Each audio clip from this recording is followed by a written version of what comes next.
జగన్మోహన్ రెడ్డి గారి ప్రభుత్వం ఎవరితో అగ్రిమెంట్ అయింది? కేంద్ర ప్రభుత్వ సంస్థతో అగ్రిమెంట్ అయింది.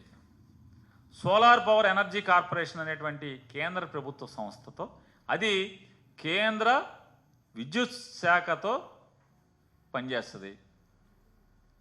అదానితో మేమేమి ఒప్పందం పడలేదే. మాకు అనవసరం ఆడెక్కడి నుంచి ఆయిల్ ఎక్కడి నుంచి కరెంటు తెచ్చుకుంటే మాకెందుకు? మాకు ఒప్పందమైంది.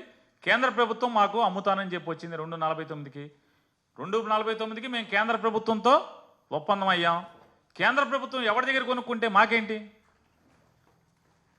మాకు కావాల్సింది కరెంటు 249కి. నువ్వు కూడా అదేగా సిక్కీతోనే అయ్యావు కదా.